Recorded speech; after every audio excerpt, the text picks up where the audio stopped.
Donc, chers amis, bonjour. Nous sommes à nouveau réunis pour un podcast Faire École sur l'état du système éducatif et son avenir et sa reconstruction indispensable. Je reçois aujourd'hui M. Olivier Rey, qui est mathématicien et philosophe de l'éducation, philosophe en général, d'une certaine manière, qui nous fait le plaisir et l'honneur de nous rejoindre pour une discussion approfondie sur l'état de notre système éducatif et sur les voies et moyens, une fois encore, de le redresser. Monsieur Rey, bienvenue et merci d'être parmi nous. Merci de votre invitation. Donc, je vais vous laisser vous présenter. Je suis né à Nantes en 1964. J'ai grandi à Nantes, j'ai fait mes études à Nantes jusqu'aux classes préparatoires incluses. Je suis ensuite allé à l'école polytechnique. Et puis après quoi, je suis, après quelques péripéties, entré au CNRS dans la section mathématiques dans laquelle j'ai œuvré pendant une vingtaine d'années. J'ai aussi enseigné les mathématiques en école d'ingénieur et à l'école polytechnique pendant une quinzaine d'années. Et puis ensuite, à l'intérieur du CNRS, je suis passé à la section philosophie. J'appartiens maintenant à l'Institut d'histoire et de philosophie des sciences et des techniques et j'enseigne à l'Université Paris 1. Bon, très bien. Merci beaucoup. Donc écoutez, si vous voulez bien, nous allons passer du général au particulier. Et d'abord, je voudrais que nous puissions échanger sur ce que vous pensez de l'état global de notre système éducatif. Un certain nombre d'indicateurs sont au rouge et depuis longtemps, les évaluations internationales, même les évaluations nationales, malgré la présentation flatteuse qui en est faite par l'ADEPE, montrent que les choses se dégradent, aussi bien dans la maîtrise de la langue que dans la maîtrise du raisonnement logique et singulièrement des mathématiques et des sciences. Donc, quelle est votre explication du phénomène de déclin que connaît l'école depuis à peu près, mettons, je dirais 3 ou 4 décennies ? Peut-être un premier mot pour justifier mon intervention sur le sujet, parce qu'après tout, je ne suis pas, on pourrait dire que je ne suis pas un spécialiste des questions éducatives, à ceci près que je viens d'une famille profondément enracinée dans le milieu enseignant. Mes grands-parents paternels venaient de la campagne, à l'école, à une époque où l'école fonctionnait bien. Ils ont tous les deux, malgré leurs origines campagnardes, obtenu le baccalauréat et sont devenus tous les deux professeurs d'éducation physique.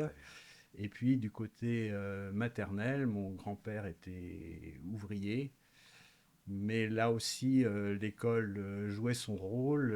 Mes grands-parents maternels ont eu 2 enfants qui tous les deux ont eu le bac à une époque où 5% d'une génération l'avait. Ma mère est devenue institutrice. Par ailleurs, j'ai des oncles et tantes enseignants, j'ai un frère qui est professeur en collège, j'ai 2 belles-sœurs institutrices, j'ai des amis et des connaissances dans le milieu enseignant, et moi-même, dans les écoles d'ingénieurs ou à l'université, j'ai enseigné, donc je peux dire quand même que j'ai une connaissance par la pratique de ce milieu. Pratiquement génétique chez vous, en fait. Je ne sais pas. Je ne sais pas, entre l'inné et l'acquis, je ne prononcerai pas. Le constat, effectivement, qui s'impose, c'est celui d'un effondrement du système éducatif français. Encore dans les années 1960, c'était un des meilleurs du monde. Et aujourd'hui, les classements montrent que ça n'est plus du tout le cas. Et puis, ce qui est encore plus inquiétant que le niveau auquel il est, c'est la dynamique, puisque, en fait, année après année, les choses ne cessent de se dégrader. Et puis, c'est d'autant plus grave aussi en France que la nation française a donné une importance absolument considérable au système éducatif. Ce qui fait nation en France, c'est aussi le système éducatif.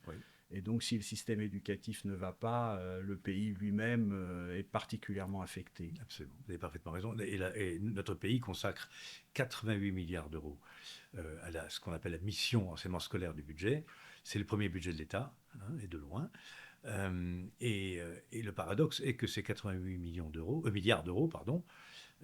produisent des résultats médiocres et en même temps, vous avez raison, déclinants. C'est-à-dire que ça va de plus en plus mal. En mathématiques, on y reviendra.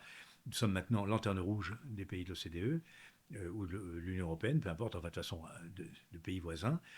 Et ceci malgré des efforts méritoires, nous avons à peu près 60 000 professeurs des mathématiques dûment formés, recrutés en principe à haut niveau par des concours d'entrée dans la fonction publique. Et ça ne matche pas, ça ne fonctionne pas. Alors que nous avons des médailles Fields en nombre conséquent.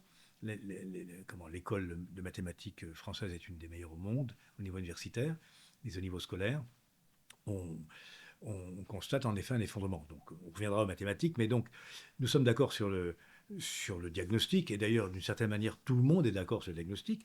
Madame Gentet, éphémère ministre de l'Éducation nationale, au moment de passer le pouvoir à Madame Borne il y a de ça quelques semaines, déclarait au micro sur le pari du cabinet au 110 rue de Grenelle, l'école est malade. Elle a eu le temps de s'en rendre compte en 90 jours, donc c'est que c'est manifestement, ça saute aux yeux. Donc maintenant que nous sommes d'accord sur le pronostic, sur le diagnostic, quid du pronostic? Que faut-il faire, selon vous? Enfin non, d'abord, quelles sont les causes profondes de ce déclin? Parce qu'avant d'envisager le redressement du système éducatif français, encore faut-il être au clair sur ce qui explique son déclin. Alors, il y a évidemment énormément de facteurs.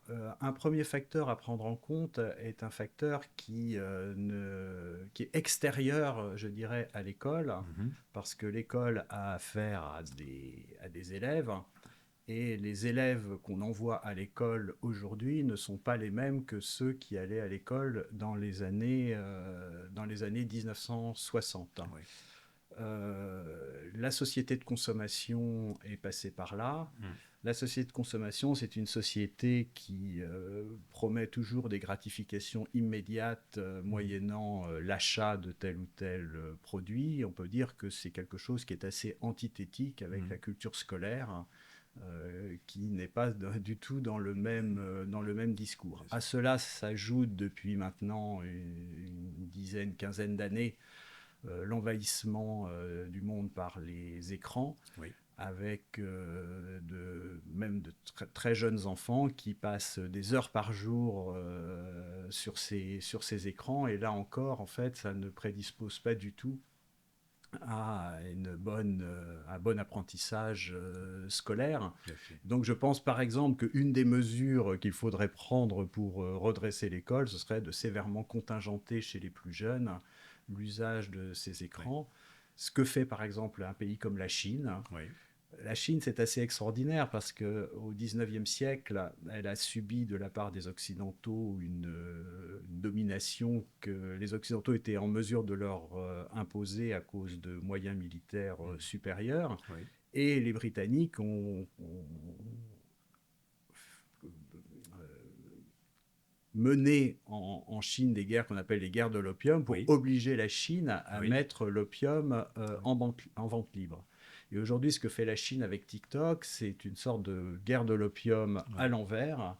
Et ils envoient TikTok sur le monde comme une véritable drogue. Oui, tout à fait. Et ils essayent, autant que faire se peut, de se garantir des dégâts de cette drogue à l'intérieur en contingentant, eux, très sévèrement l'accès de leurs jeunes à ce réseau qui est envoyé à l'extérieur.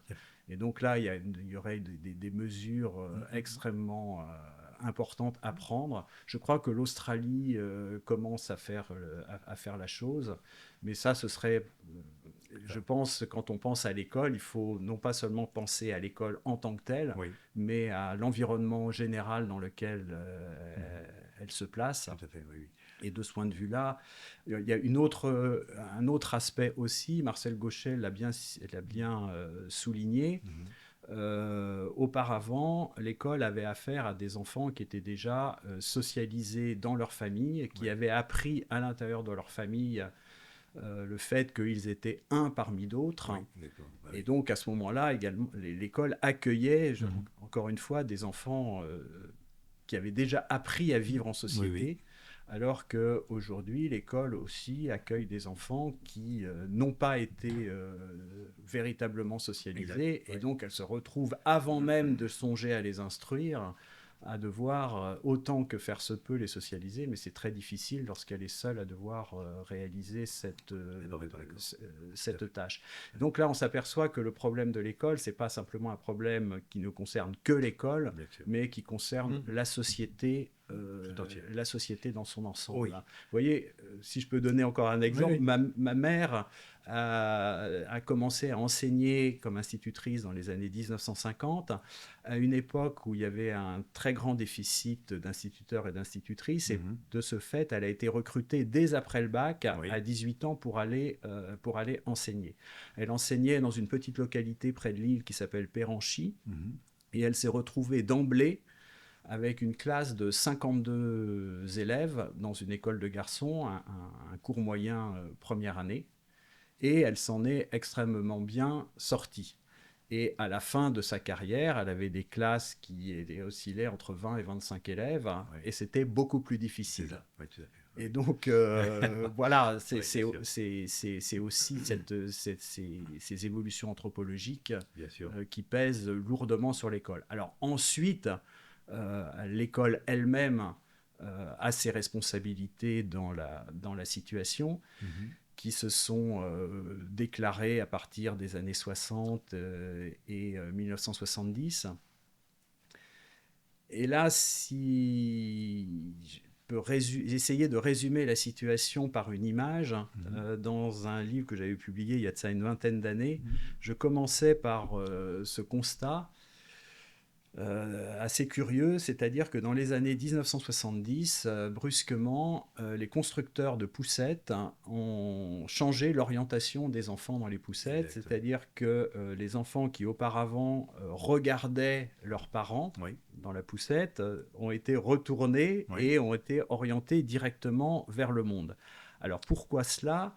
Eh bien, c'est parce qu'à cause de la grande contestation de la jeunesse dans les années 1960-1970, la jeunesse qui s'est élevée contre la culture de ses parents, quand cette jeunesse s'est mise elle-même à avoir des enfants, elle s'est retrouvée dans une position difficile parce qu'elle s'est retrouvée justement dans la position de parents alors qu'ils avaient honni leurs propres parents. Et alors, quelle a été la réponse ? Ça a été essayer d'être parent le moins possible, avec le discours que c'est à l'enfant de se construire lui-même. Et donc, on comprend à ce moment-là que l'enfant, au lieu de faire face à ses parents dans la poussette, et d'apprendre d'abord à décoder le monde par le dialogue avec les parents, il a été directement orienté vers le monde. À toi de te débrouiller, c'est pas à moi de te dire ce que tu dois penser, c'est à toi-même de construire tes savoirs. Et ce phénomène des poussettes a été exactement transposé également dans l'enseignement, c'est-à-dire que également les enseignants sont devenus des accompagnateurs du savoir, avec l'enfant qui devait construire ses propres savoirs. Vous avez raison, c'est la philosophie de la loi de 89 dite loi Jospin, qui dispose que l'élève est au centre du système éducatif. Voilà, c'est cela. L'élève et non pas la transmission du savoir. C'est très intéressant, effectivement, de remettre ça dans un contexte anthropologique général, qui explique aussi comment dirais-je, la question de l'autorité, dont tout le monde se plaint en classe.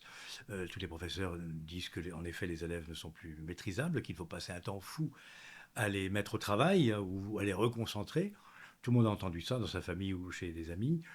Et donc la question de l'autorité, elle est centrale. Et ce délitement de l'autorité résulte en effet largement d'un mouvement idéologique, qui est ce que Luc Ferry appelle l'esprit 68, tout à fait. dont on subit encore maintenant les conséquences. Mais pour revenir au tout début de notre échange à propos des écrans, nous, ce que nous ferons, si nous arrivons aux affaires, nous prendrons un arrêté, c'est pas la peine d'aller jusqu'à la loi, prendrons un arrêté interdisant les écrans sur le temps scolaire, sauf pour des raisons pédagogiques, évidemment.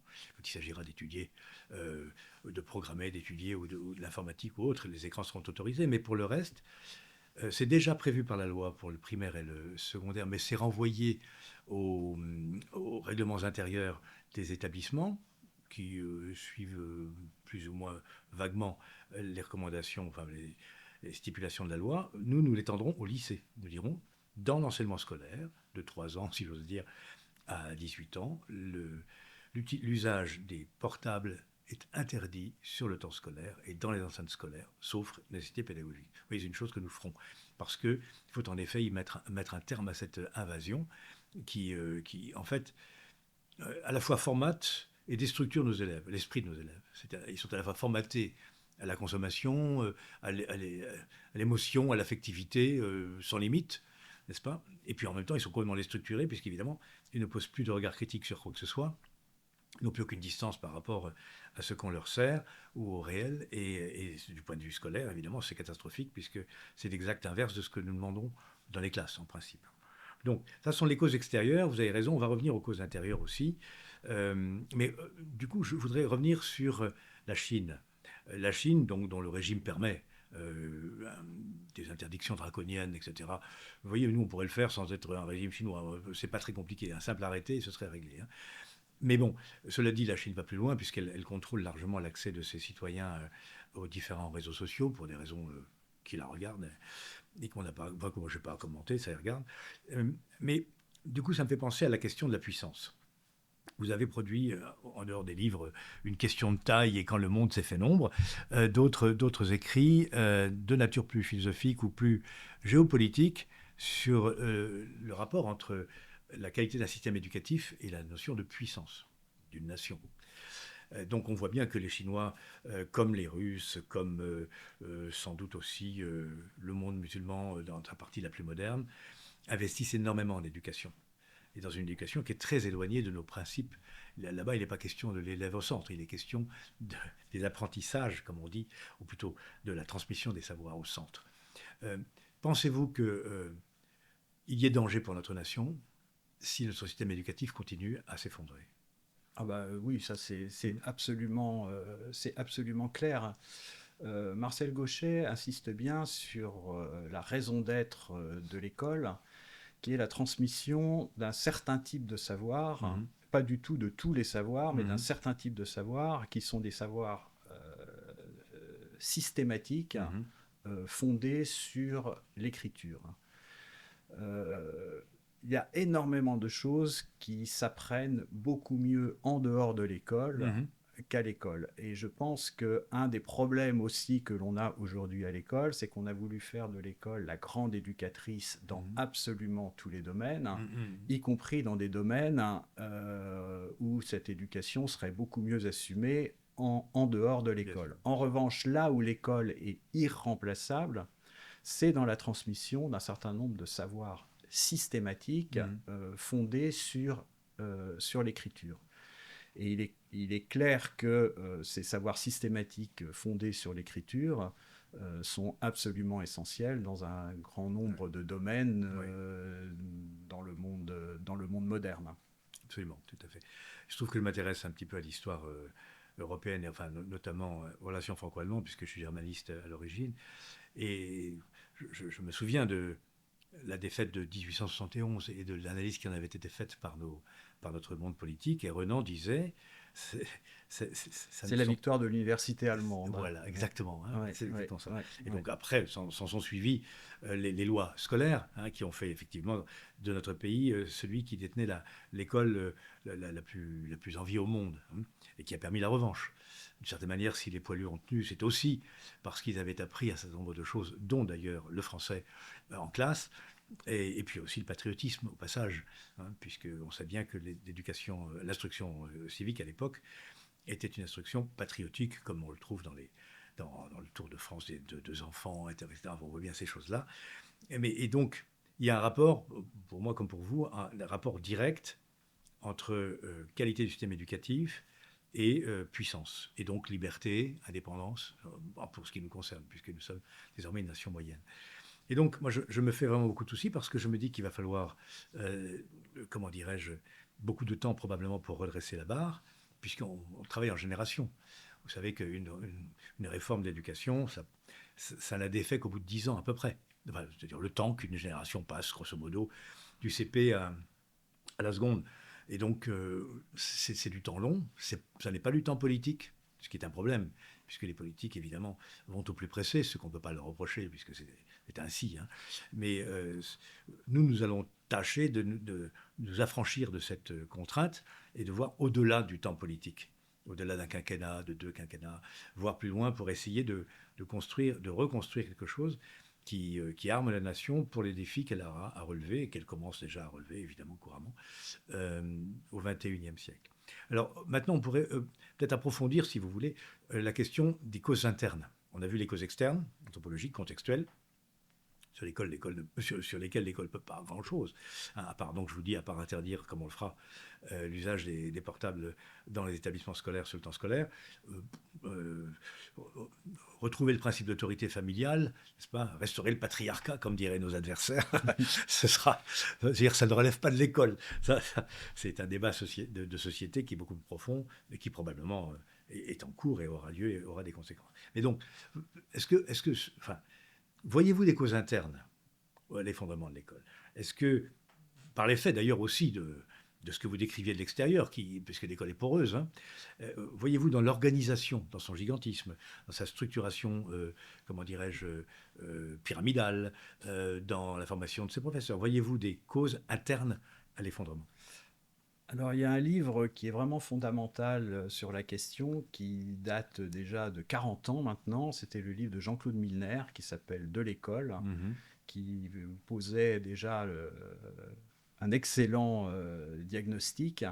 Et lui, il voyait 3 grandes forces en France qui contribuaient à l'effondrement du système scolaire, qu'il appelait les gestionnaires, la corporation et les chrétiens démocrates. Ah oui, oui, j'ai vu ça. Alors, les gestionnaires, c'est des gens qui, au ministère, ne raisonnent qu'en termes financiers, en termes de flux. C'est ça. Tout ce qu'ils veulent, c'est des entrants et des sortants. Voilà. Et puis, tout ce qui pourrait mettre un peu gripper un peu le flux entre les entrées et les sorties, c'est un problème, et en particulier la transmission du savoir, c'est un problème parce que ça se transmet ou ça se transmet pas, et à ce moment-là, ça crée des turbulences, et donc moins on transmet, plus les flux vont s'écouler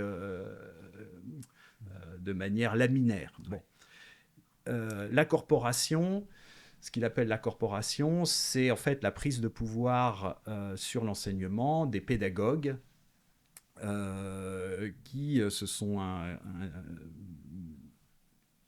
installés dans la position d'experts absolus.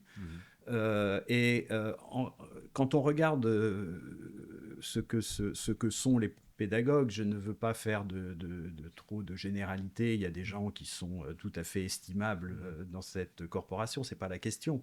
Mais quand même, globalement, on peut dire que ces pédagogues, ce sont au départ des enseignants qui ont eu beaucoup de mal à enseigner, ont eu beaucoup de mal à tenir une classe, et qui en fait ont trouvé un salut en devenant pédagogues et en prétendant apprendre aux autres comment enseigner, alors même qu'eux ne savent pas le faire. Et c'est là que ça a donné toutes ces méthodes totalement aberrantes qui ont contribué à complètement désarticuler le système. Et puis la troisième entité identifiée par Milner, qu'il appelait les chrétiens démocrates, en réalité ce sont souvent d'anciens chrétiens plutôt, qui ont réinvesti dans le siècle leur espérance eschatologique, et qui ont voulu voir dans l'école une sorte de cité céleste où tout le monde serait excellent, ce serait la paix, la concorde et encore une fois l'excellence pour tous. Ce qui est une contradiction dans les termes. Bien sûr. Et comme on ne peut pas avoir l'excellence pour tous, et si on veut quand même quelque chose pour tous, ça doit être la médiocrité pour tous. Et en fait, ces 3 forces, finalement, pour des raisons assez différentes, ont contribué chacune à sa manière à la situation dans laquelle nous sommes aujourd'hui. Je partage ce point de vue, mais j'ajouterais, parce que je suis député et que je suis donc un homme politique, qu'une partie du monde politique et syndical s'est approprié la doxa pédagogiste, qui veut que l'élève soit au centre, qu'il soit l'artisan de ses propres apprentissages, que la pédagogie explicite soit une forme d'autoritarisme patriarcal, etc. Et donc, du coup, cela fait écho à une tendance lourde de la gauche, et de la gauche pédagogique et de la gauche syndicale, qui glisse vers le wokisme, c'est-à-dire vers la déconstruction de toutes les structures sociales et éducatives. Et donc, l'une des causes supplémentaires du déclin, c'est aussi le fait que ce monde-là s'est approprié le système éducatif à tous les étages. Parce qu'on les trouve chez les gestionnaires, on les trouve évidemment chez les pédagogues, dans la corporation, et on les trouve chez les chrétiens démocrates. Et de ce point de vue-là, ils enserrent le système éducatif comme une sorte de carcan idéologique, moral, car ces gens-là donnent des leçons de morale, bien sûr, philosophique, qu'il est très difficile de, les Allemands disent knacken, hein, de casser.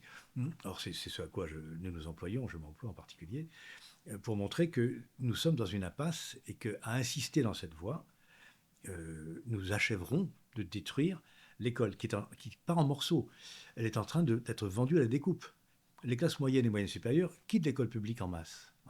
J'étais ce week-end au salon de la liberté scolaire qui regroupait l'ensemble des institutions qui interviennent dans le monde de l'enseignement hors contrat. C'est souvent des congrégations, mais pas seulement. C'est qu'une minorité, c'est 20% les religieux. Tous les autres sont des laïcs. Hein. J'ai rencontré des gens qui sont des gens comme vous et moi, et qui considèrent que leurs enfants étant mal instruits et sûrement pas éduqués dans l'enseignement public, et même dans l'enseignement diocésain, le quittent pour construire leur propre école. Et donc ça, c'est une tendance lourde. La courbe de croissance est gigantesque. Ça va très vite. Et donc, ça signifie donc que le système éducatif français est en train de partir en morceaux. Et en morceaux qui, en plus, ne se côtoient pas. C'est du face-à-face. Hein, puisque je suis bien placé pour savoir, dans la commission où je travaille, la commission des affaires culturelles et éducatives, que par exemple, nos collègues de gauche considèrent l'enseignement libre, qu'il soit diocésain, sous contrat ou hors contrat, comme un véritable danger pour la République, et qu'il faudrait évidemment le faire passer sous les fourches codines. Donc, ceci, ce n'est qu'un effet, mais ça montre aussi que il y a risque en la matière. Avant, nous avons un système éducatif relativement unitaire, avec certes deux grands pôles, l'enseignement public, l'enseignement catholique, mais maintenant, ça se délite encore plus, ça part en petits morceaux. Et donc, moi, je me fais du souci pour cela, et je me rends compte que nous ne pourrons remédier à tout cela qu'en rentrant dans le vif du sujet. Et si la pédagogie est le vif du sujet, il faudra probablement complètement revoir la philosophie même des programmes d'enseignement. Et peut-être réinterroger l'opposition entre compétences et connaissances. Les compétences étant vérifiées par le socle commun, sans notes, hein, avec des émoticônes, là, bon, bref, et les connaissances étant encore vérifiées par des notes sur 20, où je parle du second degré. Et peut-être qu'il faudra y repenser, parce que là, il y a une tension qui est pas... Tout le monde peut avoir les compétences, sont en voie d'acquisition, avec ça, vous passez. Par contre, si vous ne réussissez pas un problème de mathématiques à un examen scolaire ou une dissertation, ben vous ne passez pas, vous redoublez. Et donc, ce sont deux visions complètement différentes du fonctionnement même de l'institution. Je pense qu'il faudrait y venir. C'est pourquoi, d'ailleurs, je rappelle au passage, mon groupe a décidé de rétablir l'examen d'entrée en 6e et l'examen d'entrée en seconde. Donc des examens. Ça veut dire qu'il y aura des échecs et que les gens redoubleront leur classe pour se mettre au niveau de l'examen. Ils n'en mourront pas. Ce sera mieux pour tout le monde. Vous voyez, mais c'est très éloigné de l'esprit des évaluations nationales qu'on passe sans arrêt. Là, on arrive aussi à un point, je crois, fondamental. Moi, je suis un grand lecteur de Ivan Illich, qui avait publié un livre dans les années 1970, qui a été très mal traduit en français. Oui, le titre, vous avez dit. Le titre, Société sans école. Une société sans école. En réalité, le titre original en anglais, c'était Deschooling Society, qu'on pourrait traduire mot à mot par déscolariser la société. Et ce que voulait dire Illich de ce point de vue-là, ce n'était pas qu'il fallait du tout supprimer l'école. Ce qu'il trouvait aberrant, c'est que nous soyons aujourd'hui dans des sociétés où, pour espérer trouver une place décente dans la société, il faille passer au moins 15 ans, et si possible plus, dans le système scolaire, comme si un enfant qui venait au monde aujourd'hui, c'était comme une sorte d'extraterrestre complètement inadapté au monde, et qu'il fallait qu'il passe par une formation, mais qui dure au moins 15 ans, voire 20 ou 25 ans, avant de pouvoir trouver sa place. Et en fait, ma conviction, enfin c'est la conviction d'Illich, en tout cas c'est la mienne, c'est que Il y a des savoirs qui sont essentiellement les savoirs qu'on apprend à l'école primaire, qui sont absolument fondamentaux, en particulier sur la maîtrise de la langue et puis d'un minimum de mathématiques, mais que pour le reste, en fait, il y a énormément de choses, enfin, on doit pouvoir trouver sa place dans la société, si vous voulez, sans nécessairement devoir en passer par un enseignement général qui dure 10 ou 15 ans. Et ce qu'il y a de très particulier, vous voyez, c'est que c'est au nom d'un idéal d'égalité que l'on a dit qu'on allait obliger toute une génération à suivre donc ces 15 ans de scolarité, pour prétendument ne laisser personne au bord du chemin. Mais en réalité, les gens qui ont imposé cela, c'était des gens qui étaient à l'aise dans le monde scolaire et qui, en fait, ont traîné de force l'ensemble de la population sur ce terrain où, finalement, beaucoup de gens allaient être des perdants. Et en fait, ce que ce système scolaire unique produit, c'est énormément de gens qui sont dégoûtés. Voilà, ils arrivent à 18 ans et ça fait 10 ans qu'ils s'ennuient. Ouais. Et ils arrivent dans la vie justement avec 10 ans d'ennui derrière eux. Et je pense que non seulement il faudrait un examen d'entrée en 6e, mais il faut également, enfin pour moi le collège unique est une aberration au nom du fait qu'il faut donner à tous la même chose. En réalité, on aboutit à, d'une part, baisser les exigences pour tout le monde, parce que ceux qui pourraient beaucoup, eh bien, il faut les freiner à cause des autres, et les autres, pour beaucoup, ils ressortiront de ces années-là avec un bagage extrêmement réduit, alors qu'ils auraient beaucoup plus appris dans d'autres filières. Et quand on regarde le système allemand, on ne peut pas dire que l'Allemagne soit un pays épouvantable de ce point de vue-là, mais à côté du gymnasium, il y a aussi l'Hauptschule, et c'est comme ça que l'Allemagne a eu des ouvriers et des techniciens de haut niveau qui peuvent gagner d'ailleurs dans la vie plus d'argent que ceux qui sont passés par le lycée et les études classiques. Oui, alors là-dessus, notre position est claire. Nous supprimerons le collège unique. Et nous rétablirons très probablement, ce sont des formes à définir prochainement, une 4e technologique permettant, après la 5e, une orientation voulue, recherchée, des élèves qui ont cette forme d'intelligence vers les métiers techniques et professionnels, avec une filière professionnelle qui d'ailleurs devrait être confiée à d'autres qu'à l'État. Je pense qu'il faut mieux que ce soit les régions et les grandes branches professionnelles qui forment les gens. D'ailleurs, en Allemagne aussi, l'enseignement est décentralisé. Décentralisé. Et la formation professionnelle est largement confiée aux grandes entreprises, selon un programme certes fédéral, mais très décentralisé. Si je peux donner une toute petite anecdote, j'avais un ami qui travaillait pour un groupe de conseil et qui avait fait des enquêtes sur la métallurgie. Oui. C'était un groupe français métallurgique qui l'avait missionné pour cela, et il était allé voir en Allemagne comment cela se passait. Il était allé rencontrer des responsables d'une usine métallurgique allemande. Et il avait été extrêmement étonné de voir à quel point cette entreprise avait été généreuse dans la dispensation des renseignements, alors que il pouvait savoir que il était missionné par un concurrent et que, en général, les entreprises sont quand même très réticentes à donner ces renseignements.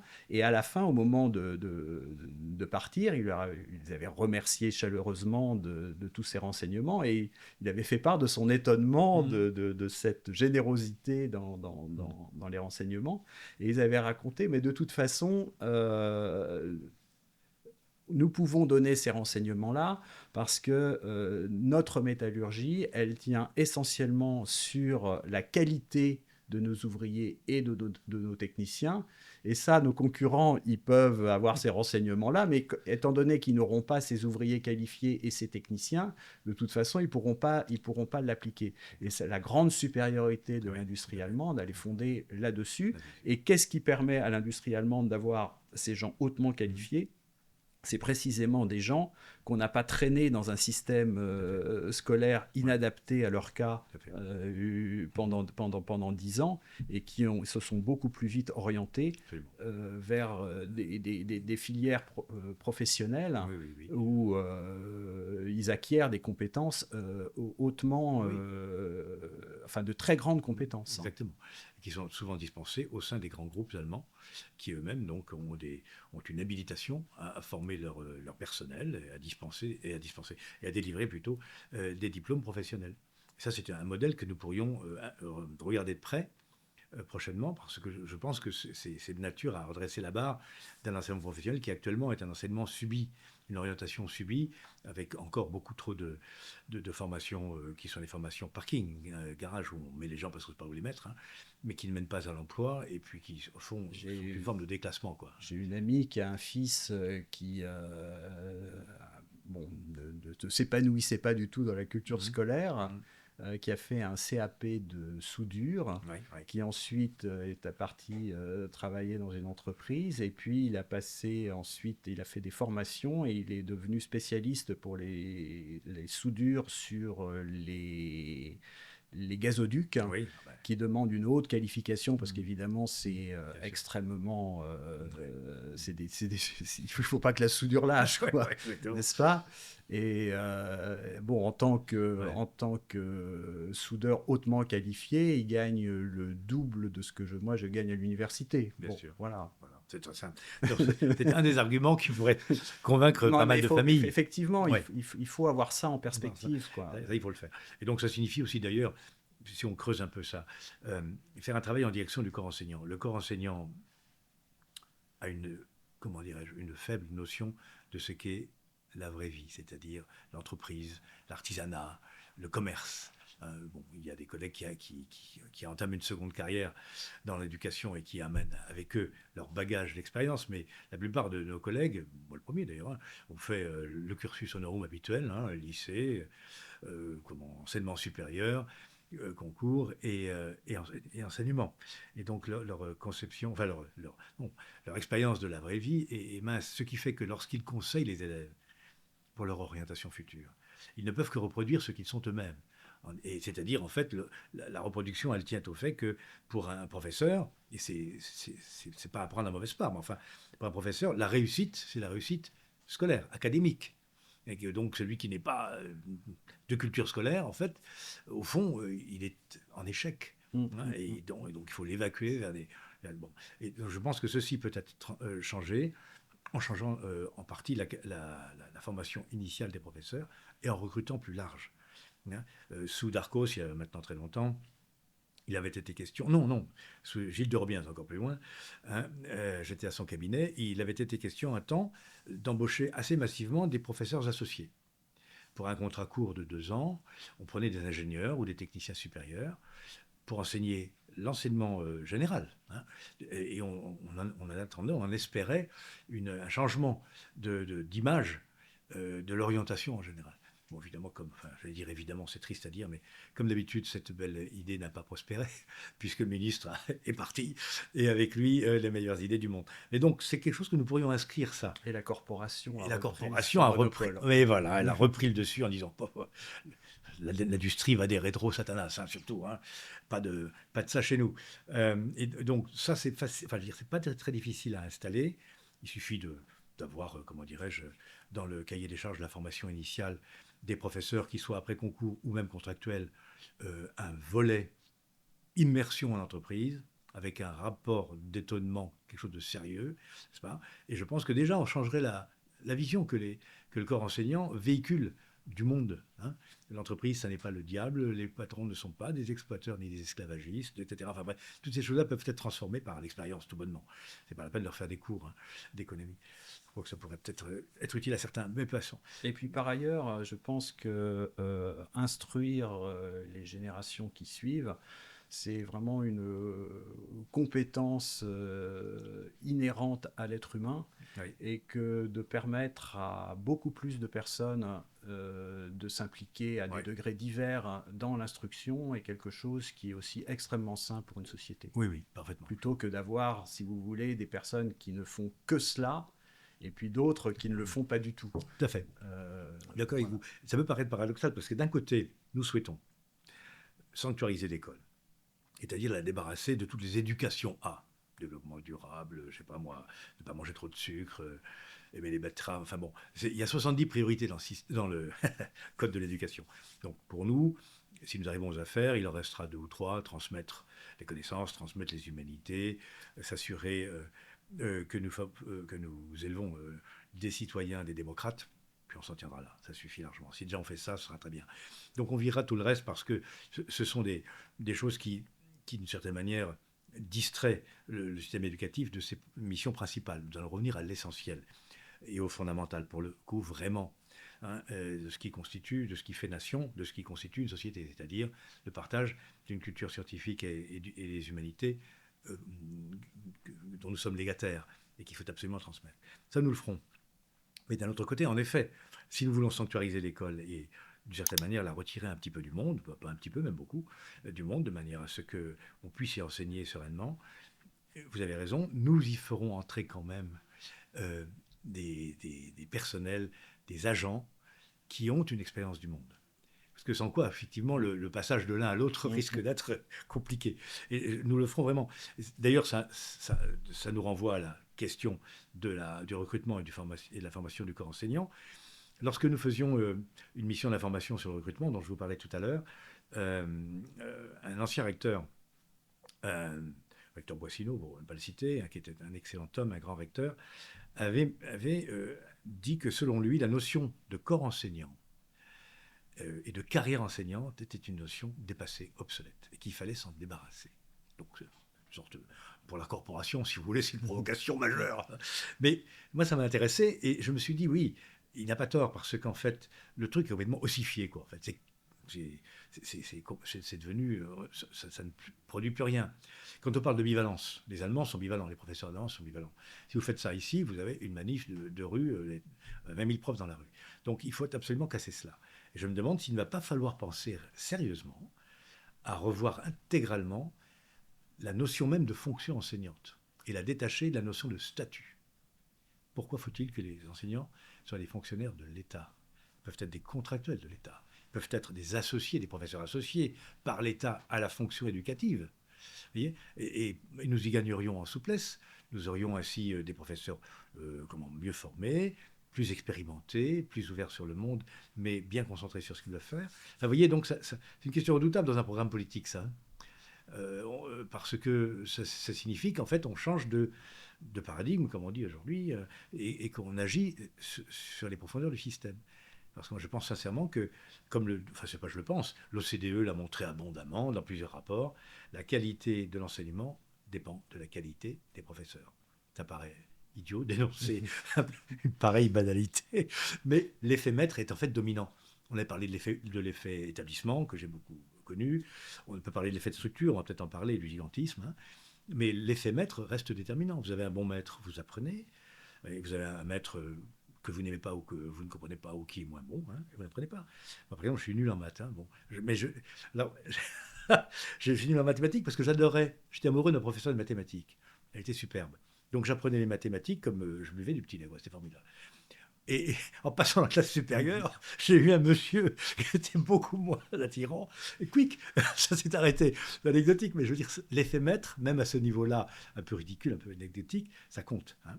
Donc, bon, alors, parlons si vous voulez bien, parce que dans vos écrits, vous mettez en cause le gigantisme. Vous dites qu'il y a apparemment un effet de seuil dans une organisation scolaire qui fait que, selon laquelle c'est peut-être l'effet d'entropie, c'est peut-être l'effet de toute grande organisation qui perd de vue son objet pour ne plus penser qu'à son propre développement, c'est sûrement ça. Mais alors comment faire ? Qu'est-ce qu'on fait ? On cache le ministère de l'Éducation nationale, on le régionalise, on le communalise, on le privatise. Est-ce que vous avez des idées là-dessus ? Voilà, c'est une question qui est extrêmement délicate en France parce que l'école républicaine a joué un tel rôle dans la constitution de la nation française moderne que toute atteinte justement à ce monolithisme de l'instruction publique, et c'est quelque chose qui est extrêmement délicat. En même temps, il est vrai que là, on a depuis très très longtemps dépassé les seuils de contre-productivité. C'est devenu quelque chose de tellement énorme que effectivement les inconvénients liés à la taille l'emportent largement sur les avantages. Alors je pense qu'il faudrait essayer autant que possible de faire preuve de beaucoup d'intelligence dans une façon de décentraliser énormément la gestion, tout en maintenant quand même un cadre national. Bien sûr, politique, bien sûr. Voilà. Oui, bien sûr. Oui, le cadre politique, il faut le maintenir, puisque vous avez raison, l'école est le ciment de la nation, et donc on ne pourra pas s'en passer. Hein, c'est impossible. La question scolaire restera toujours une question d'intérêt national. Voilà, c'est cela, oui. Et donc l'Assemblée nationale devra, c'est dans le programme, se prononcer sur la philosophie générale et les objectifs de l'enseignement.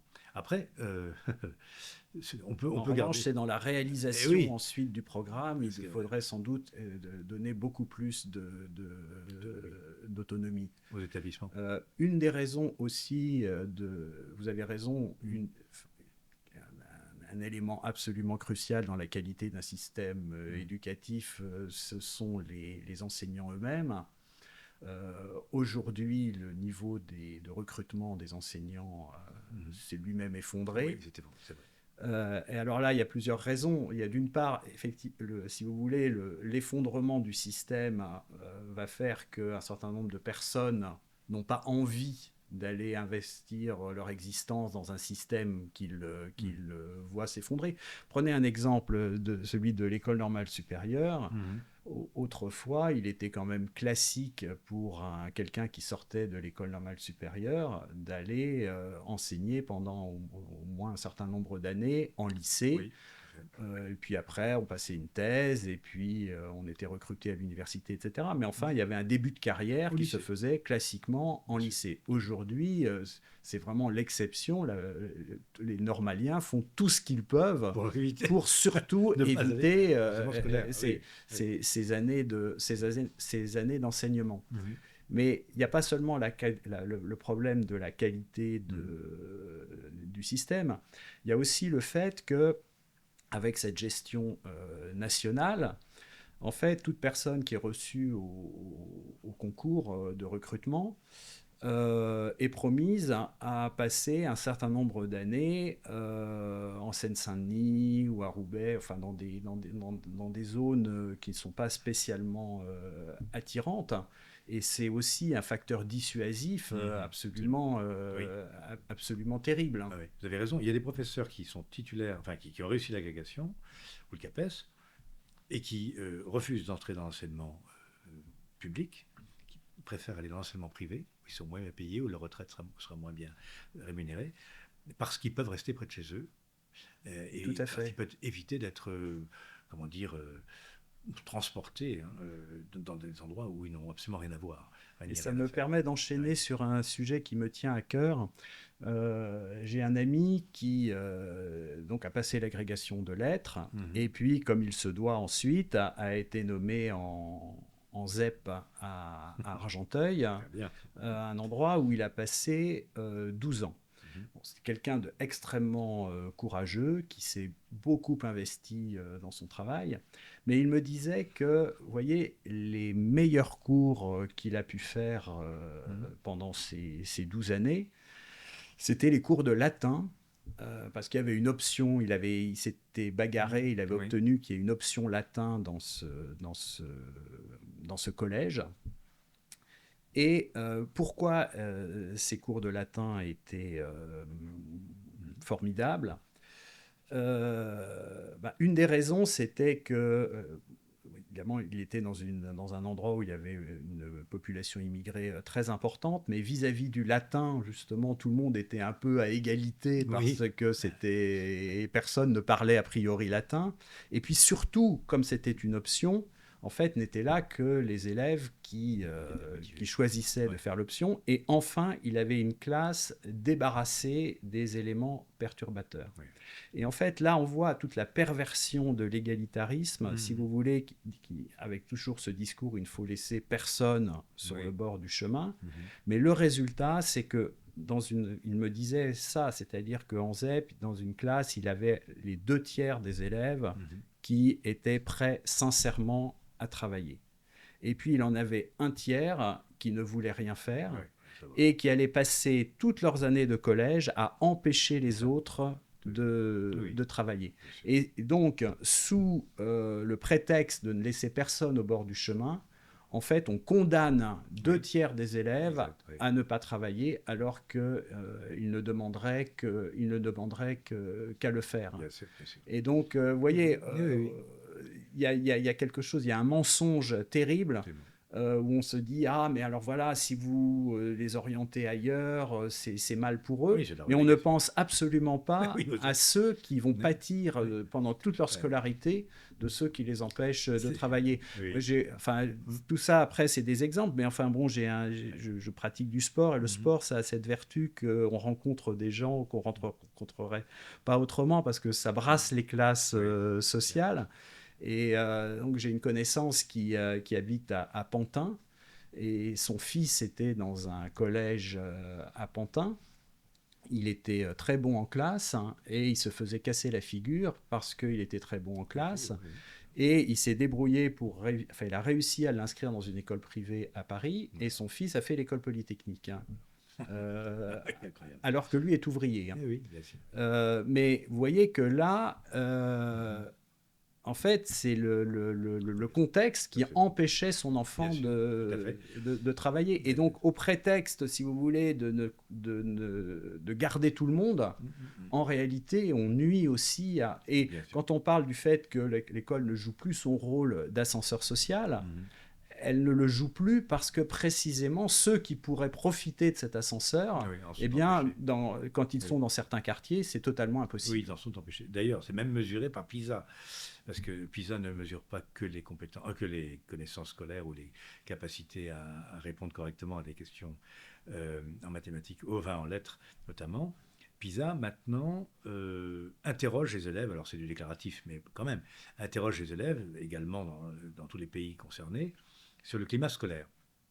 Et nous sommes en avant-dernière position pour ce qui concerne le climat scolaire, c'est-à-dire que nos enfants, nos élèves, déclarent au moment de la passation des épreuves de PISA qu'ils ne peuvent pas se concentrer parce qu'il y a trop de bruit, parce qu'il y a trop d'indiscipline, et que c'est massif. C'est massif, hein. Et donc dans l'échelle, dans la plutôt la gradation ou plutôt le classement des pays, nous sommes l'avant-dernier pays en matière de discipline scolaire. Et il y a eu un malentendu terrible au point de vue sur la question de l'autorité qui a été assimilée à un certain moment à simplement de l'oppression. Oui, voilà. Mais Hannah Arendt, dans son livre sur la crise de l'éducation qu'elle avait déjà écrit dans les années 1950 aux États-Unis, parce que Hannah Arendt, elle avait grandi dans une Allemagne très classique, et quand elle était arrivée aux États-Unis, elle avait été effarée de voir le faible niveau de l'école américaine par rapport à ce qu'elle avait connu, elle, en Allemagne. Et au passage, petite parenthèse, en réalité, les États-Unis, avec leurs grandes universités, en réalité, ont vécu depuis un siècle par parasitisme, c'est-à-dire que les États-Unis ont un système scolaire, collège-lycée, très mauvais, mais les États-Unis ont une très grande puissance financière qui leur permet ensuite d'attirer dans leurs universités les meilleurs professeurs du monde entier, ce qui leur permet d'avoir de bonnes universités avec un système scolaire très mauvais. Mais ça n'est dû uniquement à leur puissance financière, mais ça n'est pas un système viable qu'on peut copier parce que nous n'avons pas les moyens. On n'en a absolument pas les moyens. Mais ce que disait donc Hannah Arendt, c'est qu'elle disait que quand on supprime l'autorité du maître, on ne délivre pas l'enfant, on le livre à la domination Alors, elle parlait de la tyrannie de la majorité. Moi, je ne dirais pas la tyrannie de la majorité, je dirais la tyrannie d'une minorité, Oui. Active, Tout à fait, voilà, c'est qui exactement. terrorise les autres. Bien sûr. Et donc, au fur et à mesure que l'autorité des adultes diminue, c'est l'autorité des caïds qui Évidemment. monte. Mais Voilà. bien sûr, parce qu'aucun groupe ne peut se passer d'autorité. Donc, c'est le principe de Mukeli. Toute structure qui ne remplit pas sa fonction est remplacée par une structure parallèle. Et là, c'est le cas. Et je dirais même Ouais. qu'il y avait l'autorité du maître qui est Ouais. remplacée non même pas par l'autorité des caïds, mais Non, non. par l'oppression. L'oppression des caïds. Voilà. Parce qu'il ne faut pas être bon élève. C'est un faillot. C'est un. Comment ça s'appelle ils disent vous êtes un bouffon. Un voilà, bouffon, oui, voilà. c'est ça. C'est effrayant pour un enfant, enfin pour un adolescent d'être ainsi vilipendé par ses collègues qui le méprisent, qui le bousculent, qui le raquettent, etc.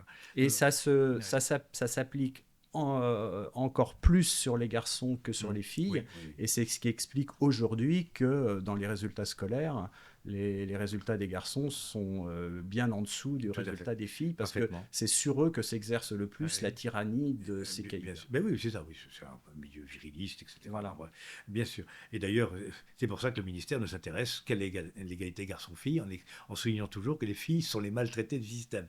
Oui, ce qui est absolument incroyable, parce que quand on compare justement la réussite scolaire des garçons et des filles, en réalité, les filles réussissent bien mieux. Bien et sûr. Si jamais, si vous voulez, le rapport était inversé, là, ce serait une grande cause nationale. Voilà, immédiatement. Il faudrait absolument prendre des mesures drastiques pour remédier à la situation, alors que là, ça ne pose pas de problème. Non, bien sûr que non. Il ne faut pas remettre un euro dans la machine à fabriquer du patriarcat. Vous ne pensez pas que les garçons devraient à nouveau remonter la pente? Non, mais bien sûr. Mais le système est ainsi fait, quoi. À tel point qu'en Angleterre, d'ailleurs, dans certains endroits, ils pensent à revenir sur la mixité. Oui. Ah oui, alors ça, ce serait intéressant. En pensant que justement, ça devient tellement nuisible aux garçons que peut-être qu'il faudrait... Je me réjouis du jour où je pourrai porter cette idée dans l'hémicycle. Je vous assure, le succès est garanti. je serai lynché immédiatement, mais je le ferai en fait, parce que ça fait longtemps que je pense ça. Comme je pense depuis longtemps, et tant pis si ça déplaît à certains de nos auditeurs, je le dis parce que je veux être sincère avec eux, je ne pense pas que la féminisation à l'extrême de l'enseignement du premier degré soit une bonne chose. Non, non, non. Il existait autrefois une école normale de filles et de garçons, à parité, c'était moitié-moitié. Là, plus de 85% des instituteurs, enfin des professeurs des écoles sont des professeurs ce qui est très moche d'ailleurs. Je ne dis pas que les collègues féminines soient moins capables que les collègues masculins, mais le rapport à l'autorité se construit aussi dans un rapport à la figure du père ou à la figure de la mère. Et puis il y a autre chose aussi. On est dans une société qui prétend lutter absolument contre les stéréotypes. Oui.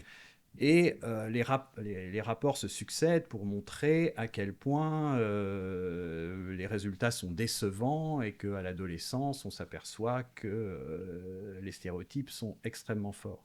Mais la vérité, c'est que plus on lutte contre les stéréotypes dès l'école maternelle, plus les stéréotypes vont s'affirmer de manière violente à l'adolescence, parce qu'à partir du moment où on refuse aux garçons de dire qu'ils sont des garçons et aux filles qu'elles sont des filles, quand arrive la puberté, pour l'essentiel des garçons, ils doivent s'affirmer comme garçons, et pour l'essentiel des filles, elles doivent s'affirmer comme filles. Et à ce moment-là, elles vont tous ces jeunes gens vont en remettre dans les stéréotypes pour affirmer soit leur virilité, soit leur féminité, dont ils ne sont plus assurés par le cadre social. Et donc c'est un cercle infernal, parce que à ce moment-là on dit « Ah mais regardez ces stéréotypes, c'est effrayant, donc il faut lutter contre eux dès la maternelle ». Et en fait, plus on lutte contre eux dans le jeune âge, plus ça va au contraire ressortir à un moment donné. Et alors, ce qui se passe également, c'est qu'à partir du moment où il y a eu aussi une très grande féminisation du corps enseignant, la culture scolaire va être assimilée à une question de bonne femme. Et donc, pour être un vrai homme, justement, il faut rejeter la culture scolaire. Et c'est une des raisons pour lesquelles, justement, les résultats des garçons s'effondrent. Mais par exemple, lire un livre, ça devient vraiment un truc de gonzesse. Voilà. Mais voilà, et donc il y a des effets qui sont extrêmement délétères, qui n'ont alors là vraiment strictement rien à voir avec la qualité des enseignants.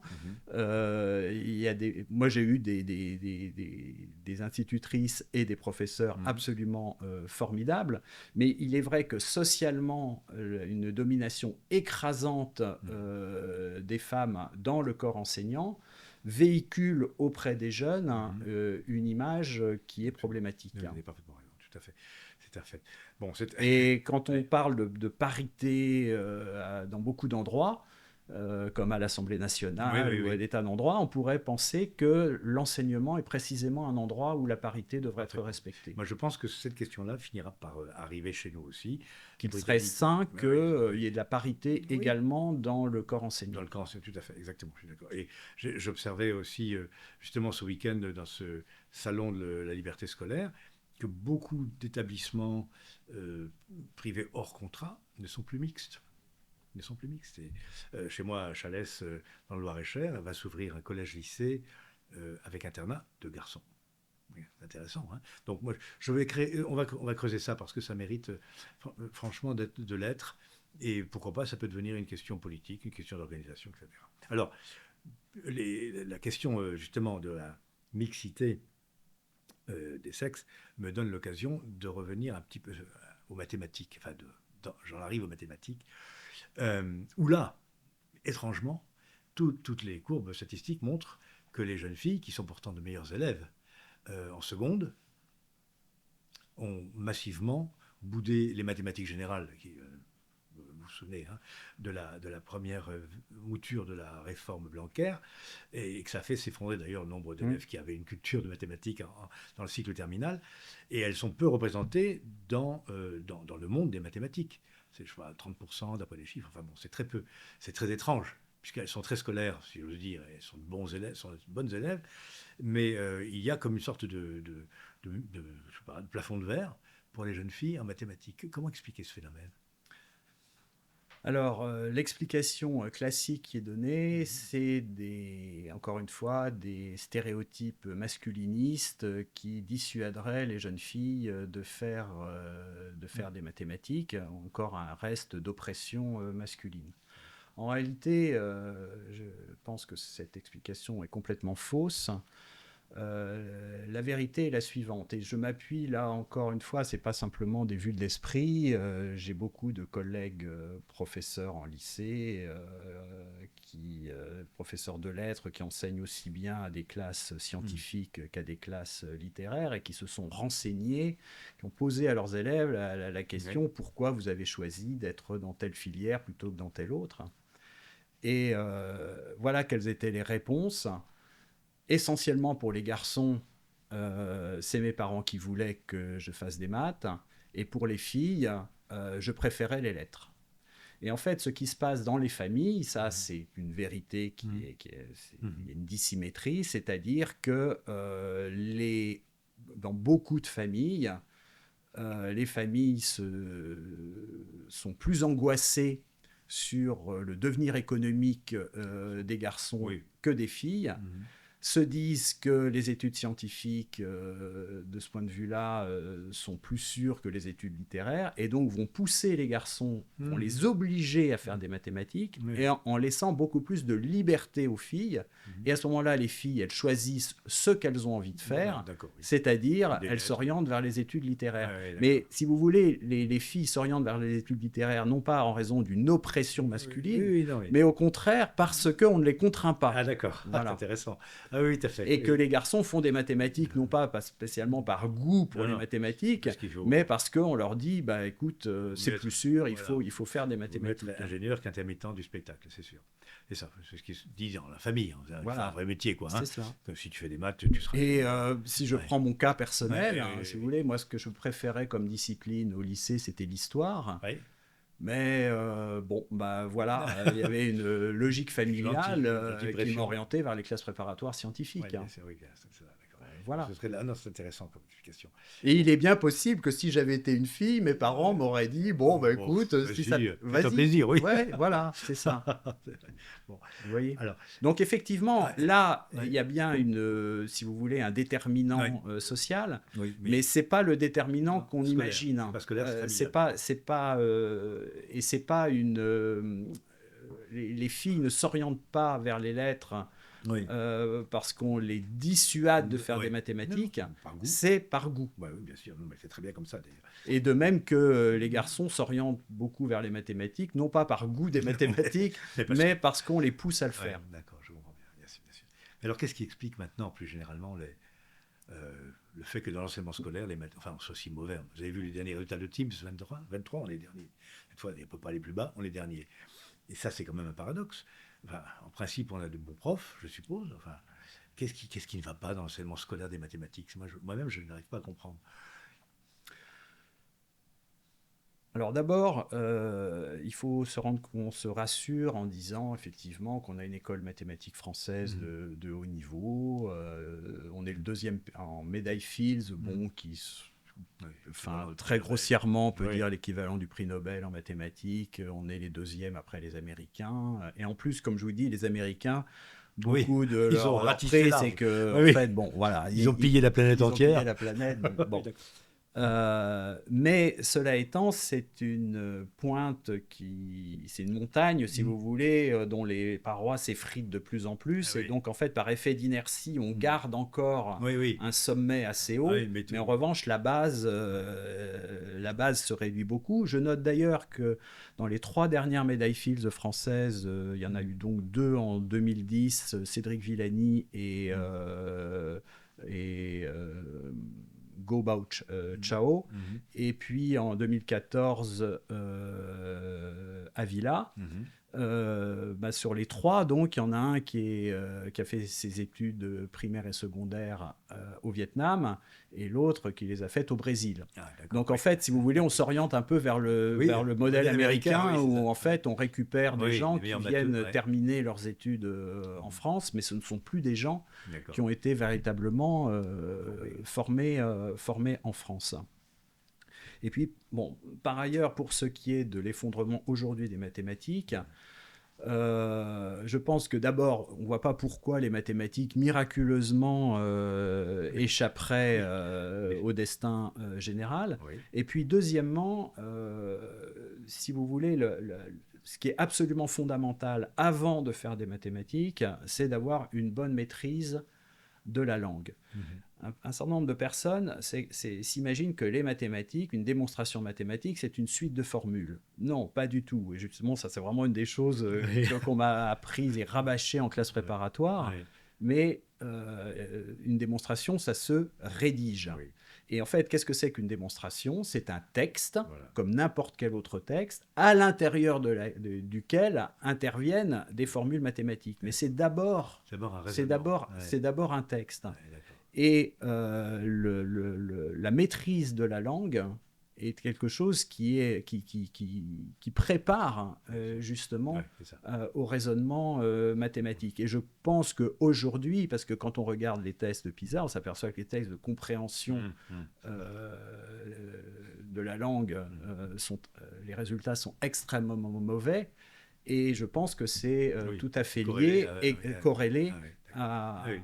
Et en fait, il y a un certain nombre d'élèves, si vous voulez, qui ne peuvent pas résoudre des problèmes de mathématiques simplement parce qu'ils ne comprennent pas bien l'énoncé. Oui, c'est ça. Ils ont du mal déjà à le déchiffrer et ensuite à le comprendre globalement. J'ai une question que j'ai étudiée parce qu'au début du XXe siècle, c'est une époque où il y a eu des grandes réformes de l'enseignement, et en particulier est apparu à l'université des filières, au lycée et puis à l'université, des filières sans latin. Et ça a suscité à l'époque des résistances. Moderne. Voilà. Et parmi les défenseurs des humanités, on a retrouvé le plus grand mathématicien de l'époque, un des plus grands mathématiciens français de tous les temps, qui est Henri Poincaré. Et Henri Poincaré avait défendu très fortement l'enseignement des humanités au lycée, en disant, et en particulier du latin, en disant que si on maîtrisait le latin, c'était une préparation extraordinaire au raisonnement mathématique. Oui, oui, je le crois volontiers. D'accord. Ah, donc, Et si vous ne, oui. sans aller jusqu'au latin, il faudrait au moins avoir une très bonne maîtrise de la syntaxe française, de ce qu'on appelait l'analyse logique et l'analyse grammaticale. Oui, oui. Et ça a complètement, Ah oui, puisque maintenant, ça a complètement disparu. Ça s'est appelé à un moment donné observation raisonnée de la langue, ORL, je crois, un truc comme ça. Mais là, vous voyez aussi ouais. une certaine mentalité qui a joué son rôle quand Roland Barthes a fait sa leçon inaugurale au Collège de France, Oui. il a déclaré que la langue était fasciste. Voilà. Alors bon, évidemment, si la langue est fasciste, Voilà.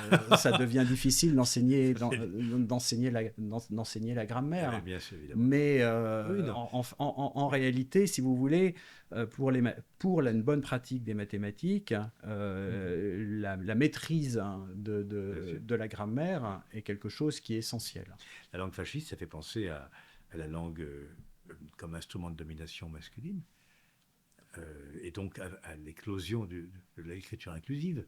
Aussi, non, mais oui. Oui, non, mais ça, beaucoup plus tard. c'est intéressant parce que c'est beaucoup plus tard. si la langue est l'expression d'une domination sociale d'un groupe sur un autre, effectivement, il faut absolument éviter de tomber dans ce travers. Et le mieux, c'est de ne plus l'étudier. Comme ça, on sera tous analphabètes, ce sera très bien. Donc, effectivement, moi, je pense que l'explication est très convaincante, en effet. La bonne formule, c'est, après tout, pourquoi voulez-vous que les mathématiques échappent à l'effondrement général? Il n'y a pas de raison, dès lors que les élèves ne maîtrisent plus la syntaxe, c'est-à-dire en fait l'intelligence de la langue qu'ils c'est vraiment le premier des biens. Mais oui, c'est le premier des biens parce que c'est... C'est à mon avis celui qui d'abord nous accompagne toute la vie, et puis sur lequel tout se construit, bien sûr, tout se construit par la suite. Exactement. Vous voyez, les mathématiques, en fait, si on a l'esprit bien structuré, on peut commencer les mathématiques assez tard. En fait, ce n'est pas un savoir absolument premier. Il y a énormément d'exemples de grands mathématiciens, si vous voulez, qui ont commencé par faire leurs humanités et qui sont venus aux mathématiques uniquement vers l'âge de 15 ans. Et ça ne les a pas empêchés de devenir des génies mathématiques. D'accord, très bien. Les mathématiques, à partir du moment où on a l'esprit bien structuré, et que après on a une certaine appétence pour la discipline, et un certain don pour la discipline, en fait, c'est pas quelque chose qui. En revanche, la langue, ça, c'est quelque chose qu'il faut absolument immédiatement. Vous avez raison. Je pense que le terme vraiment capital là, c'est la structure. La fonction de l'enseignement, c'est de structurer l'esprit des élèves. Il ne s'agit pas de le formater, il s'agit de le structurer, de lui donner les structures qui lui permettent de comprendre le langage en général, de produire des discours, des raisonnements, etc. Et du coup, c'est l'outil universel, quoi. C'est le couteau suisse, avec ça, on fait tout. On est d'accord. Ça, c'est intéressant parce que lorsque nous ferons une révision générale des programmes, nous mettrons ça probablement en exergue en disant... Parce que, si vous voulez, les mathématiques, il n'y a pas d'un côté la langue et de l'autre côté les mathématiques, parce que les mathématiques sont incluses dans la langue. Parfaitement, oui, exactement, d'accord, parfait. Très très bien. Bon, écoutez, c'est passionnant tout ça, vraiment. Voudriez-vous compléter notre conversation par un point particulier qui vous tiendrait à cœur? Je dois dire que sur cette question, je suis dans réflexion sur cette question, je suis dans un dilemme. Parce que d'un côté, comme nous l'avons dit, l'école républicaine est vraiment structurante pour la nation française. Et la dernière institution civile, de toute façon, il n'y en a plus de militaires. Et donc, je ne peux pas parvenir à en faire mon deuil. Et en même temps, quand je vois les exemples autour de moi, de l'état dans lequel nous sommes, en fait, je ne peux pas m'empêcher d'avoir aussi de la sympathie pour les parents qui se démènent pour construire des écoles indépendantes. Et à ce moment-là, me dit, bah oui, après tout, le chèque éducation qui permettrait aux parents de choisir l'école de leur choix plutôt que de payer des impôts pour un système qui ne leur rend pas moindre service. Ouais. Voilà, je suis entre les deux. Enfin, voilà. Je comprends bien parce que je me pose les mêmes questions. Bon, évidemment, étant moi-même engagé en politique et devant penser aussi le temps politique, je me dis qu'il faut absolument maintenant euh, reconstruire une école de France qui en soit une, y compris d'ailleurs en incluant, je veux dire pas en les absorbant, mais en incluant aussi les formes éducatives qui ne sont pas celles de l'État, que ce soit l'enseignement diocésain ou l'enseignement libre laïque ou l'enseignement libre chrétien ou même musulman, peu importe, du moment que c'est un enseignement scolaire digne de ce nom. Mais je pense, moi, que nous devons nous donner, qu'un groupe politique qui veut exercer les responsabilités de la République doit donner un objectif atteignable. On ne peut pas annoncer, selon moi, que nous allons bazarder tout le système éducatif, non, faire le grand soir. C'est pas possible. Comme je le disais, moi-même, vous-même, voilà. Bien compte Moi, j'y suis aussi attaché. J'ai fait toute ma vie là-dedans, donc je veux dire, toute ma famille en est issue. En est issue. Tout à fait. Enfin, là, c'est. Moi, j'en suis un produit intégral. Hein. Donc, je n'ai pas de comment dirais-je. Mais vous voyez, je vous parlais de ma mère qui était fille d'ouvrier et qui a passé son bac et qui est devenue institutrice. Mais je pense que dans la même situation aujourd'hui, ce serait beaucoup plus difficile pour elle. Hein. Oui, sûrement. Voilà. Mais oui, c'est ça le pire. Et donc, c'est le paradoxe que, en fait, cette école des années 1940-50, qui a été condamnée comme une école bourgeoise, en fait, en réalité, elle donnait beaucoup plus ses chances aux gens du peuple, bien entendu, qu'elle ne le fait aujourd'hui, où elle prétend accueillir tout le monde, mais où elle ne leur donne pas les possibilités. Et quand on voit d'ailleurs nos ministres qui mettent leurs enfants à l'école alsacienne, à l'école alsacienne, sauf qu'il peut là, voilà. Bien sûr. Oui, mais Marlène Schiappa aussi. Si vous voulez, tous ils cherchent à éviter cette école dont par ailleurs ils chantent les louanges. Avec le mantra école de la République qui revient à tous les 3 mots. Et c'est comment voulez-vous qu'ensuite le peuple s'y retrouve. Ce qu'on peut faire, éventuellement. Moi, j'en suis là, je vous livre l'état de mes réflexions. Je pense qu'il faut injecter dans le système général des espaces de liberté solides. Et par exemple, s'inspirer librement, mais s'inspirer quand même des charter schools anglo-saxonnes, c'est-à-dire confier à des établissements aussi bien privés que publics une mission de service public, avec une enveloppe globale, incluant même l'enveloppe salariale, hein, et leur donner toute liberté pour à la fois établir leur projet, leur programme pédagogique, leur cursus, etc., en fonction des objectifs fixés par la nation. Ça c'est structurant, il ne faut pas le lâcher. Et puis recruter leurs professeurs, qui peuvent être des professeurs publics, privés, contractuels, associés, temporaires, peu importe, hein, les vacataires, peu importe. Vous voyez, et leur donner la responsabilité de l'atteinte de résultats fixés pour le niveau requis, évidemment, hein, collège, lycée, etc., lycée professionnel. Et puis ensuite, les évaluer au bout de 3-4 ans, ou même 5, leur laisser le temps de le faire. Et une évaluation, avec des conséquences immédiates. Soit on renouvelle votre contrat, on rajoute au pot, etc., soit vous avez des progrès à faire, on vous laisse encore un sursis, vous continuez, soit on vous dissout, point final, et puis vous n'existez plus. Je pense que nous pouvons faire ça. Ça n'est pas difficile à faire du point de vue législatif, franchement, du point de vue réglementaire non plus. Les esprits y sont préparés, et ça maintient quand même la structure globale d'une éducation nationale, qui est en effet la dernière institution de la République. Là, il n'y en a plus d'autres. Hein. Le service national ayant disparu, étant suspendu. Donc, ça reste un lieu où se fabrique la nation, où on fait nation, comme on dit, on apprend à vivre ensemble, pour parler comme Renan, et ça peut être un ciment social, c'est vrai, mais dans les modalités pratiques, il faut absolument changer de registre, quoi. C'est fini le truc descendant, 18 recteurs de régions académiques, 30 recteurs d'académie, 100 DSDEN, 1200 inspecteurs du premier degré, 56 000 établissements. Ce machin-là ne peut plus fonctionner. On voit bien que ça ne peut plus fonctionner. Et la preuve. Donc, si vous voulez, on va sans doute devoir regarder ça aussi du point de vue systémique, regarder l'organisation générale. Donc, on en est là de nos réflexions. Ça avance assez vite, hein, on va voir ça. En tout cas, bon. Nous n'avons pas parlé, à point de vue des mathématiques, de la méthode de Singapour. Ah oui, j'ai failli. Ah oui, j'allais. C'est bien, parlons-en alors, puisque M. Attal a découvert avec délice l'existence d'une méthode infaillible. hein, dont vous écrivez quelque part qu'en fait, elle est la méthode. Ah, c'est une très continuelle. bonne, en Ouais. fait, c'est une excellente méthode euh, qui procède en trois étapes Ouais, pour les enfants du primaire. Donc, première étape, on manipule des objets. d'accord. Dans une deuxième étape, on passe à une pré-symbolisation, c'est-à-dire qu'au lieu de manipuler les objets, on les dessine. D'accord. Par exemple, vous voyez, vous avez 4 cubes. Ouais. Eh bien, vous allez, sur une feuille à carreaux, vous Ouais. allez dessiner 4 carreaux. 4K, ouais. Et puis ensuite, vous allez remplacer les 4 carreaux par le chiffre 4. Ouais, voilà. Et donc, en fait, avec ces 3 étapes, on a manipulation, Oui.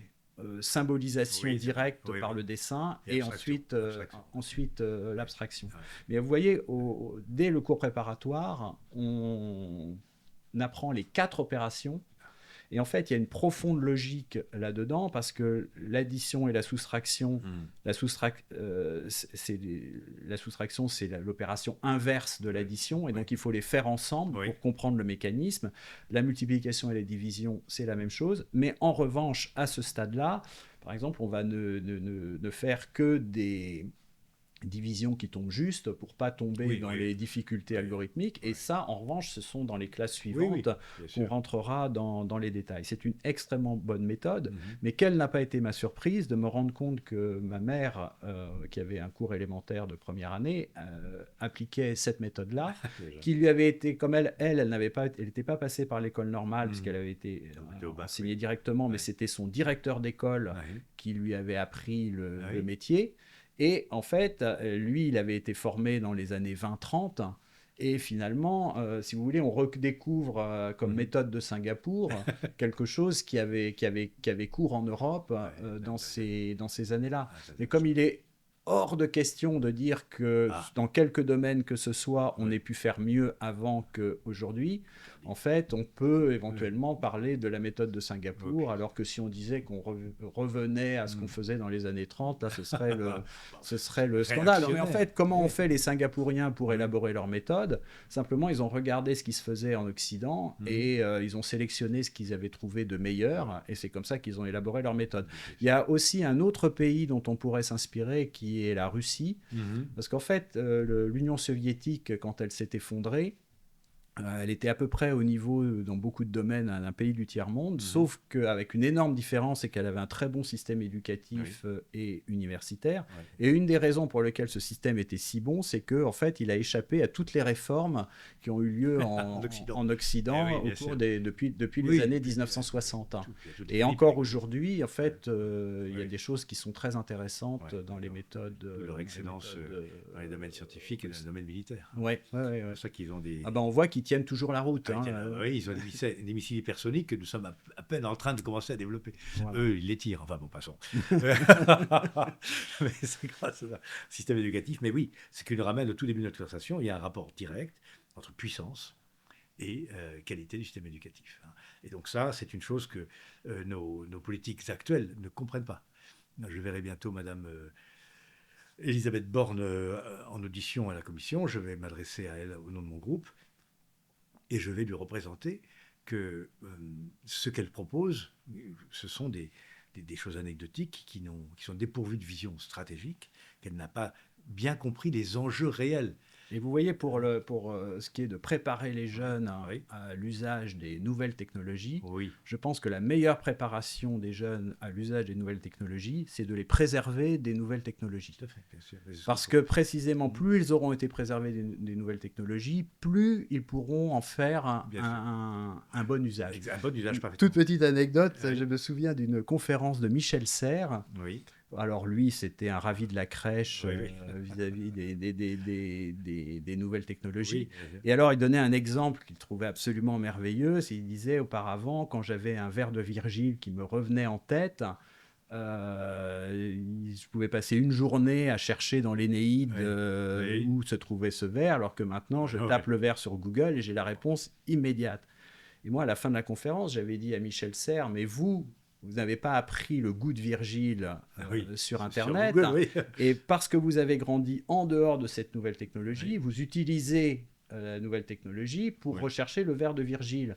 Mais celui qui grandit là-dedans, il va juste regarder les résultats du Paris Saint-Germain et aller sur les sites pornographiques. Hein. Vous voyez, et donc voilà l'usage qu'il aura qu'il aura des nouvelles technologies. Ça, bien d'accord. Et en fait, là, les nouvelles technologies, elles enrichissent les riches culturellement, mais elles appauvrissent les pauvres culturellement. Je pense exactement. Tout à fait d'accord. D'ailleurs, pour conclure, si vous permettez, les enfants des patrons de la Silicon Valley n'ont pas d'écran sous les yeux en classe. Oui. Steve Jobs, chez lui, ses enfants n'avaient pas accès à leur ordinateur. Oui, tout à fait. Et d'ailleurs, l'un des avantages, on n'aura pas le temps de l'aborder, je le regrette, mais de l'irruption de l'intelligence artificielle générative dans l'enseignement, c'est que comme évidemment, ça imite à s'y méprendre ce que produirait un élève en particulier. Hein. La petite ruse de l'histoire, c'est qu'on va revenir aux travaux écrits sur table, au stylo. Et là, sans écran, bien sûr. Et ce sera quand même une épreuve de vérité, je pense, pour beaucoup d'élèves. Vraiment, merci beaucoup, monsieur Ray. Et peut-être que nous aurons justement l'occasion de revenir sur la question de l'intelligence artificielle et de ses effets sur l'enseignement, mais également sur les sciences, etc. Ça pourrait être une nouvelle rencontre que nous pourrions organiser. En tout cas, merci beaucoup.